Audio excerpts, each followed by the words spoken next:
kusho ukuthi abafarisi nababhali babona abathelisi nezoni abantu ongamelanga kuhlalwe nabo kudliwe nabo kodwa uJesu yena ubona izimvu ezilahlekile okufanele ukuthi mayitholakale zikwazi ukuthi mase itholakele zithole nazo ukuphila zamkeleke nazo embusweni kaNkuluNkulu ile ngizokhuluma nomuntu othi mina ngiyisoni ngikhulume nomuntu othi mina ngiwes mina ngicabangi nokuthi ezami izono ingathethelelwa ngizokhuluma nomuntu othi mina ngiyahluleka ngizokhuluma nezahluleki ezifana kanye nami asihlukanga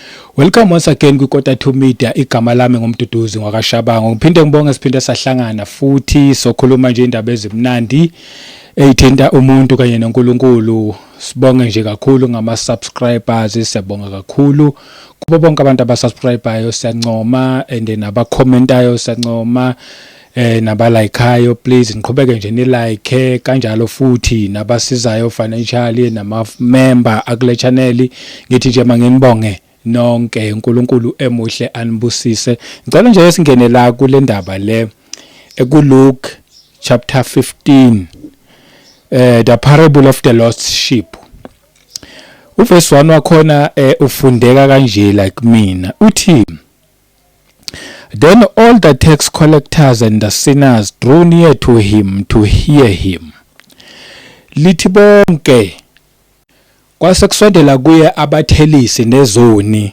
ukuzomuzwa ubani uJesu Kristu yibo laba ababesondela abathelisi tax collectors nezoni ukuzomuzwa ubani uJesu Kristu ake siqhubeke naye ithi ke ku verse 2 and the Pharisees and scribes complained saying this man received sinners and eats with them abafarisi nababhali bakhonona ukuthi bekhononda ukuthi lendoda le udla nezoni uhlala nabo udla kanye nabo bathi nje into evelayo la ukuthi abathelisi nezoni basondela bonke kuJesu Kristu ukuzomuzwa kula ufika ubone khona ukuthi uJesu bekuyicharacter enjani uma ngabe kuukuthi abathelisi nezoni mhlambe nje ke ngisebenzise nje igama elithi izoni uma ngabe kuukuthi izoni bekwazi ukuthi zize izohlala naye phansi zimuzwe ufika uyithola icharacter kaJesu ukuthi kusho ukuthi izoni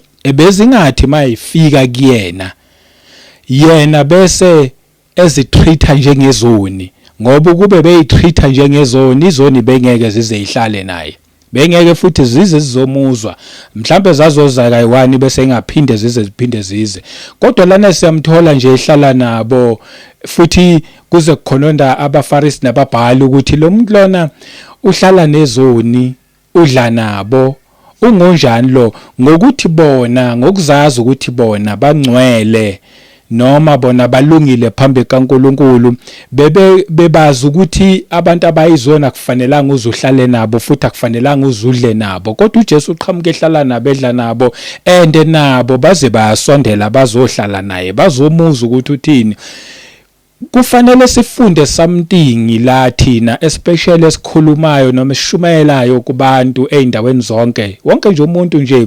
oshumayelayo futhi nosindisiwe kufanele sifunde something ukuthi angeke sikwazi ukuyiwina izoni uma ngabe sizozitreata njengezoni angeke sikwazi ukuyiwina or zize zizohlala phansi zizwe zisilandele uma ngabe njalo izothi mayifikile kuthina thina njalo sihlala nje sithela induku ngezwi ukuthi manje naye loyo oyisona abone nje ukuthi engaze ngayifaka kule ndawo engathi bengamelanga ngize lapha kufanele ngabe nje ngiqhubekile ngazenzela ukona kwami kodwa siyathola nje uJesu bayakwazi ukuza bazohlala naye into kufanele siyifunde kuyo uJesu Kristu ukuthi nathi kufanele sikwazi ukuthi abathelisi nezoni sithi noma sibashumayeza kodwa bafile comfortable ukuthi bathi belithola leli qiniso bavume bona ukuthi cha impela kodwa ukhuluma iqiniso ayi lokho akusho kodwa vele kuliqiniso nathi lezi izinto okufanele siyeke kodwa lamukeleke kubona uma ngaba likwazi ukuthi leli qiniso lamukeleke kubantu abayizoni then kusho ukuthi inkinga ikhona kuthina asilihambisi ngendlela uJesu ayelihambisa ngayo. Iyona nto nje engifuna ukuthi masiyifunde la ukuthi asihlali thina bese ke manje sithi ke siyazikhetha and futhi asikwazi ukuthi uma ngabe sishumayeza abantu sebefikile bezosilalela kodwa thina sitholakale singabantu esibenza bazizwa ngempela nje futhi babe uncomfortable ngani ngokuthi bona vele bayizoni. I'm not saying iqiniso malingakhulunywa, I'm not saying izwi malithanjiswe, iqiniso malikhulunywe njengoba linjalo and lithi likhulunywa njengoba linjalo kodwa futhi likwazi ukuthi lamkeleke njengoba noJesu. I strongly believe ukuthi uJesu wayelikhuluma iqiniso njengoba linjalo, hayi ukuthi message wayithambisile kodwa abathelisi nezoni bakwazi ukuthi beze bahlale phansi bamlalele. Uma ngabe thina iqiniso sithi maselikhuluma lingakwazi ukuhlalisa phansi abathelisi nezoni bamamele, kusho ukuthi inkinga ikidi ayikho ezweni futhi ayikho kuNkulunkulu but kuthina kufanele sibe nendlela yokuthi sithi siletha leli qiniso linjengoba linjalo singalidiluthanga liphelele kodwa likwazi ukuthi lamkele even nezoni. Ake ngithi nje uqhubeka nayo ku verse 3. So he spoke this parable uJesu ekhuluma lo mfanekiso ethi verse 4, what man of you having 100 sheep, if he loses one of them, does not leave the 99 in the wilderness and go after the one which is lost until he finds it?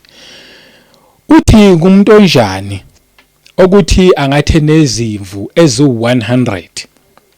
Ubenzela manje iparable umfanekiso ke la. Yebo uyababona ba complain abaFarisi namabhali ukuthi lo uhlala nezoni udla futhi naso. Usebalethela kamanje this parable ukuthi ngonjani umuntu ongathe nezimvu ezu100 kuthi makulahleke yodwa angayishile ezezu99 ahambe yofuna le eyodwa. And nathi siyakwazi lokho mangathiwa nje nawe unezimvu nemfuyo una 100 yezimvu then uthi mawusuthi ayibala uthola ukuthi zu99 eyi1 ayikho uzolishiya lezi ezu99 uhambe yofuna le eyodwa. But ke ake siqhubeke nayo khona izwi lizokwazi ukuthi likhulumele lona.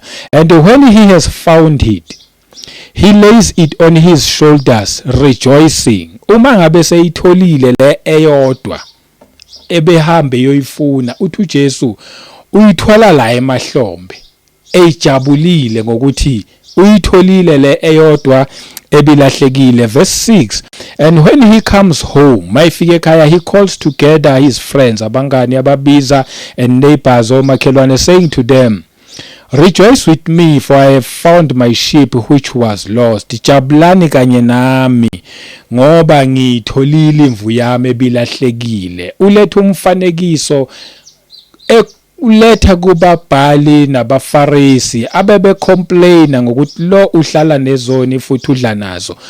Uthi ke noma ngabe eyiveza le ndaba uthi mina ngishiyela baba u99 ade belungile kodwa manje ngizofuna nayi imvu njengoba nje ehleli nazo zonke lezi zoni lezi nabathelisi laba bakhona ngaleso sikhathi leso ubafanisa ke manje nemvu eyodwa elahlekile. Kusho ukuthi abaFarisi nababhali babona abathelisi nezoni abantu ongamelanga kuhlalwe nabo kudliwe nabo kodwa uJesu yena ubona izimvu ezilahlekile okufanele ukuthi mayitholakale zikwazi ukuthi mase yitholakele zithole nazo ukuphila zamkeleke nazo embusweni kaNkuluNkulu.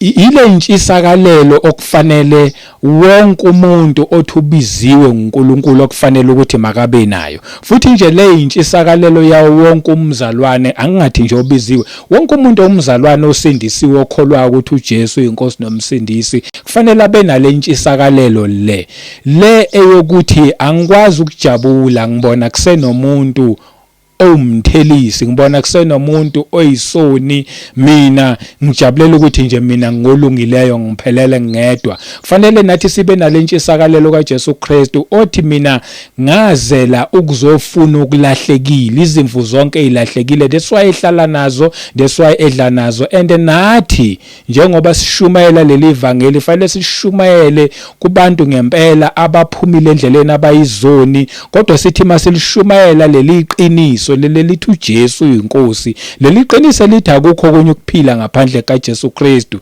leli qiniso lithi mawuza kuJesu izono zakho ziyathethelelwa. Fanele sithi masilikhuluma leli qiniso bakwazi laba abayizoni ukuhlala phansi bezwe bamamele, and masebezwile bavume bathi yiqiniso. Asikwazi ukuthi leli qiniso leli thina sifuna uku-add okunye ngaphezulu, ngoba okunye okwenza ukuthi lingamkeleki kubantu ababathelisi nezoni leli qiniso ingoba thina sifuna ukuthi silenze libe strong. Kushuthi manje sithi asidilute amanzi, kodwa futhi sithi singadilute amanzi kunjalo, kodwa sibe sifaka izinto ezistrong ezizokwenza ukuthi abantu bangakwazi ukuthi balamukele leli qiniso. Kanti uma ngabe nje singaliletha nje linjengoba linjalo, njengoba uJesu naye wayelikhuluma linjengoba linjalo, bakwazi abantu ukuthi bahlale phansi, ngoba inhloso yakho konke ukuthi izimvu ezilahlekile mayitholakale.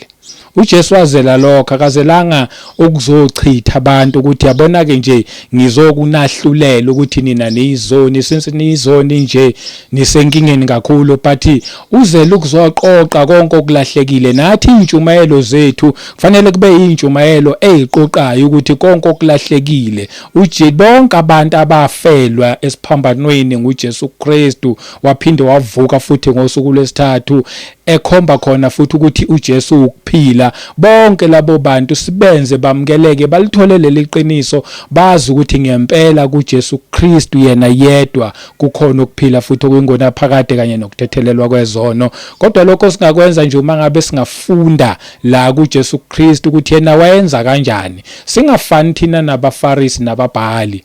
AbaFarisi nababhali abahlali nezoni nabathelisi, cha, abahlali nabo futhi abadli nabo, kodwa thina bese sifana noJesu. Hayi ukuthi mawusuhleli nabo udla nabo wenza njengabo, wenza izinto abazenzayo, but uzohlala nabo udle nabo ukwenzela ukuthi ke manje bese udeliver this message ke manje ethi kodwa uJesu khona uyinkosi nomsindisi futhi izono zabantu ziyathethelelwa mangaba abantu beza kuJesu Kristu. Yabona uma sisondele ebantwini sibakhombisa uthando abantu, ngoba uJesu la kuyabonisa ukuthi wayelikhombisa uthando, that's why nabo bebeba attracted kuye bezohlala naye. Nathi uma ngabe silikhombisa uthando singabi too much, singathi manje thina sizolwa nabantu abayizoni, kodwa nathi kufanele ngisho noma ngabe kuthiwa ngiclean kangakanani senze ngasindiswa, noma ngabe kuthiwa nginemali engakanani, noma ngabe kuthiwa ngihlala kwimansion engakanani, ngidrive imoto enkulu kangakanani, kodwa ngikwazi ukuyohlala nabantu ababathelisi nezoni, futhi mase ngihleli nabo ngingafiki ngihluke phakathi kwabo, kodwa ngifike ngifane nabo, hayi ngokuthi ngenza abakwenzayo, kodwa ngizeleni ukuthi bazobona uthando lukaNkulunkulu. Ngoba naleli ivangeli akumelanga silishumayele ngamazwi kuphela, kodwa kufanele liphinde lishunyelwe even nangenkambo. Lokho ukuthi sometimes ungafika ukuhlale ungazange wabatshela nani ukuthi usindisiwe, mhlawumbe ufike kubantu abangakwazi, usendaweni ongaziwa kuyona, uvakashile mhlawumbe ezihlobeni, then usuyaphuma naba abantu ababona lapha, ukwazi nje ukuyohlala nabo, ufike nje ubabilise, uxoxe nje kube kahle. Kodwa manje ngokuthi wena uzobe ungenzi lokho abakwenzayo, bazonotice ukuthi kodwa kukhona into ehlukile ngalomuntu, kodwa akasitshela ukuthi abanye yozwa ngabo sebekubuza ukuthi kahle kahle ungomunye nawe wabasindisiwe, ngani awakakhulumi lutho ngaleso sikhathi, kodwa manje ukhombisa inkambo ukubona ukuthi yebo ngingahlala nani noma ngeke ngikwenze lokho, kodwa ngahlala nani, ngixoxe nani, ngiphinde ngidle nani, baphinde balibone lo luthando.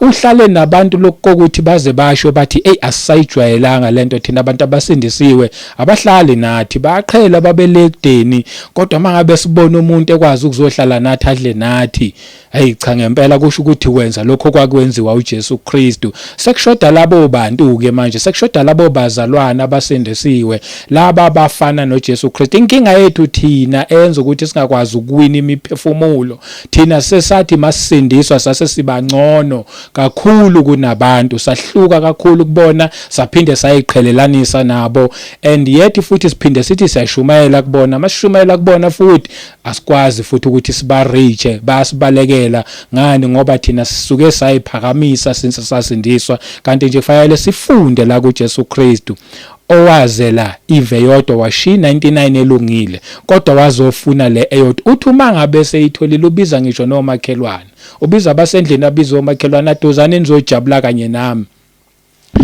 Lokho kwenza ukuthi ubone lokho ukuthi uJesu ayekuzele emhlabeni kuye kukhulu kangakanani. Ulethe iparable, umfanekiso ocacisa ukuthi uma ngabe kukhona izimvu ebeyilahlekile seyitholakala, yena uyajabula. Yena ubiza ngisho nomakhelwane, ubiza bonke abasendlini athi wozani nizojabula. Mhlambe thina esishumayelayo makusindisa umuntu sikuthatha mhlambe light, mhlambe or njengenjwayelo ukuthi ngiyashumayela abasindiswa abantu, but kuJesu Kristu it means a lot. kuJesu Kristu it means a lot. Kuyena kuye kuyinjabulo. Ubiza abasendlini, abize ngisho nomakhelwane, uyilethe umfanekiso but usho into vele ekuyena ukuthi ngale eyodwa imve lahlekile ujabula yena ngendlela eyisimangaliso. Ubiza nabanye abaseduze kwakhe, shuthi kujabula izulu, but ithi ngifunde ngingayikhulumeli le ndaba. Ithi ku verse 7 futhi ngiqedelele, uthi uma ngabe sejabula kanye nabo, for I have found my sheep which was lost. Uthi ujabulela ukuthi ngoba imvi yami ebilahlekile ngiyitholile. Inhloso kaJesu Kristu kwakuwukuthi mayeze emhlabeni azothola izimvu ezilahlekile. Useshiye thina ke thina esikholwa kuye, thina esihambisa leli ivangeli, ukuthi nathi senze okufanayo njengoba naye wenza, ukuthi sikwazi ukuthola izimvu ebeyilahlekile zibuyisane naye futhi uJesu. Ithi ke ku verse 7, I say to you that likewise, ngokufanayo, ngisho lokho ngokufanayo, there will be more joy in heaven over one sinner. Engathi ungawa-underline lamazwi. There will be more joy in heaven over one sinner who repents than over 99 just persons who need no repentance. Uthi ngisho lokhu futhi ngokufanayo, kuyoba nenjabulo enkulu ezulwini ngesone sodwa esiphendukayo. Yazi ke ngizokhuluma nje ngomuntu othi mina sengahlulelwa kakhulu. Ngizokhuluma nomuntu othi mina ngiyisoni, ngikhulume nomuntu othi mina ngiwes. Mina ngicabangi nokuthi ezami izono ingathethelelwa. Ngizokhuluma nomuntu othi mina ngiyahluleka. Ngizokhuluma nezahluleki ezifana kanye nami. Asihlukanga. Ngizokhuluma nje nezahluleki. Le message nje ilethelwe nje abantu abahlulekayo. Yabona nje uma ngabe kuukuthi nje uyazazi uyahluleka, uyisahluleki, lalela ke nase esinye isahluleki esikhulumayo futhi esikhuluma ngoNkulunkulu, esikhuluma ngoJesu, naso silethe indaba kaNkulunkulu. Ngizothi ke manje kubo bonke nje laba bathi bona bayizahluleki, laba bathi bona they are not worthy ukuthi bangasindiswa. Ngizothi mina yazi ukuthi ezulwini uma ungaphenduka uvuma izono zakho ubuyisane noJesu Kristu, ezulwini kuyajatshulwa ngendlela eyisimangaliso. Le into ngeke uyibone la emhlabeni, into ngeke uyazi, kodwa ezulwini kuyajatshulwa ngendlela eyisimangaliso. Wena nje usuke wamukela uJesu, uvuma izono zakho, repenta wena, uphenduka. Okuninga ukuboni mhlambe nabazalwana abaseduzane kwakho bayakukhombisa ukujabula, but ngeke bakukhombise njengokwasezulwini. Ezulwini kuyajatshulwa ngesoni esisodwa. Kusho ukuthi leso soni wena olalele ongakamamukela uJesu Kristu right now, ngizothi kuwena uma ngabe ungamamukela uJesu Kristu kuzojatshulwa ngawe ezulwini. Ngani? Ngesoni esisodwa esiphendukayo. Dana abantu abawu-99 noma izimvu eziwu-99 already sezaphenduka, kujatshulwa ngalesi esiphendukayo. Ezulwini kuma ngabe kujatshulwa, akujatshulwa kodwa kube kuthukiwe ukuthi ya sijabulile, kodwa what if eyilahla lento endleleni. abajabule ezulwini ngalolu hlobo lokuthi Yesu usindisiwe. Kodwa mani bahlala besindiswa bese beyaphuma endleleni bajabule babuye nganene ukuthi what if ilahle endleleni. Ezulwini ngesona esisodwa lithi izwi likaNkulunkulu kuyajatshulwa. Kuphelela nje lapho kuyajatshulwa. Mabe kuyajatshulwa kusho ukuthi kuyajatshulwa. Ngizothi mina nawe mawusuwamukela uJesu eba inkosi nomsindisi wokuphila kwakho, repent uyivume izono zakho. Ngizothi mina ungabeke usaba nale conscious yokuthi mhlambe ngizolahleka, mhlambe ngizophuma endleleni. Cha, kholwa kuJesu, kholwa kuye, kholwa kulo sekutholile. Lokutholile lithizwe imvu yayithatha ayibeke emahlombe, ayitshathe emahlombe, ahambe ejabulile ngayo ukuthi ngiyitholile imvu yami ebilahlekile. Kusho ukuthi akayidedela, akafuni iphinde ilahleke futhi okwesibili. Ngizothi ke mina yazi nje ukuthi once wavuma weza kuye uzokubamba akubeke emahlombe ukuthi ke manje uze ungaphindi ulahleke futhi. Okwakho nje ukuthi wena ngoba usutholakele na uvumile ukuthi utholakale, qhubeka ke wena ukholwe, uyibambe lendlela uhambe ngayo.